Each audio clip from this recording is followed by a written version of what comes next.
And now with her extended look at what's in the stars for us over the next few days, Janet Scialis, the Star Goddess. Yay, we got another eclipse because they always occur in pairs. Really? Yes, they always occur in pairs. They always occur 2 weeks apart. The one we had 2 weeks ago was the solar eclipse, which is a new moon. The one we have on Monday is the lunar eclipse, and that is the full moon.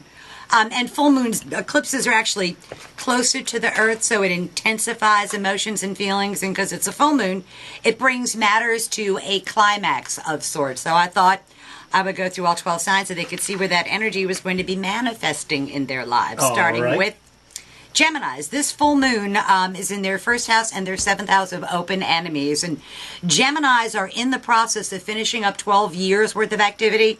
Jupiter is fixing to go into their sign on the 10th. So this is the final hurrah, the final finishing up of things that they've been working on for a long time. And if they have not achieved it by Tuesday, then give it up because it's not going to happen. Okay. And then on to the next thing. For Cancers, this is a very difficult eclipse for them because it is in their 6th house of work and their 12th house of their own undoing. It's almost as though the Cancer is going to be required to do more work and not get more money to go along with it, which nobody really likes. No. And doesn't do really such a hot job with it. But they need to do it because the dues that they pay now pays off for them dramatically next year with personal gains. So they want to kind of suck it up and just say, okay, I'll do it. Gotcha. For Leos, this is the put your money where your mouth is eclipse cycle on Monday, and it has to do with their creativity is something that's going to be encouraged, something that has been discouraged for a while for them. They've been kind of told to sit down, shut up, and do what we tell you.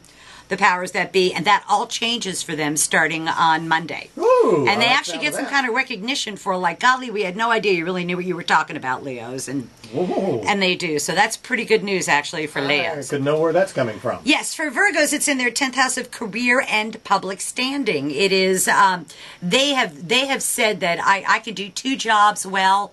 I could do one if you combine both those jobs into one terrific one, and I think that's what ends up happening for the Virgo, and they get to achieve their dream of doing a job once and getting paid for it a couple of times. Yeah. For Libras, this is important matters at a distance go their way. Contracts, negotiations, agreements, something that they have been working on. They have been in the background a bit over the last year or so, and for them, they get to do a lot better with that, and they get a lot more recognition for it, and whatever contract they can agree to, they get a fairly decent agreement. Okay. For Scorpios, it is in other people's money flowing their way, which is a wonderful thing for them. And Scorpio gets the opportunity, though, to make more money through their own efforts, and that's what this eclipse does for them. For Sagittarians, this eclipse is in their sign. The moon is in the sign of Sagittarius. And no matter what partners say, Sagittarians say, I'm going to get what it is that I want out of this eclipse. So it is more about the Sagittarian than it is about their partner.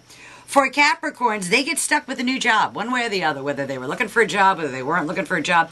They get roped into doing a job, and they actually get flattered into doing it in the sense that you're the only one that could possibly do this job, and Capricorns will fall for that. Okay. I don't know if there's any money to go along with it, but they definitely get the job. For Aquarians, they have the most fun with this because they have several things going on. They've got Jupiter going into their 5th house of love affairs. So if they're single, they attract someone. If they're married, their marriage goes well. If they're in between romances, a blast from their past comes back. But it's all about the Aquarian, their creativity, and being given free rein to allow that creativity out. For Pisces, it's much more about professional stuff. They find out just how good or bad a job they've done professionally. And for good or for ill, they at least know what their fate ends up being. Okay. For Aries, it is more about important matters at a distance, reaching a broader audience. And it's important things that are far away that work out really, really well for the Aries. And it's something they've been working on for about a month and a half. Actually comes to be for them. And then for Taurus, the last sign, it's about the money. Tauruses actually benefit from other people's resources flowing their way, where in the past Tauruses have tried to create something where they can make their own money. This time they benefit from somebody else doing that, but they end up with more money as well. So they benefit from other people's resources during this eclipse. So it's pretty much decent news for most folk because this eclipse is in Gemini and Jupiter's going into Gemini. So that's tomorrow's news today for the 12 signs of the zodiac for the lunar eclipse on Monday night. All right. We'll see you next week and we'll find out if it all worked. Always a pleasure.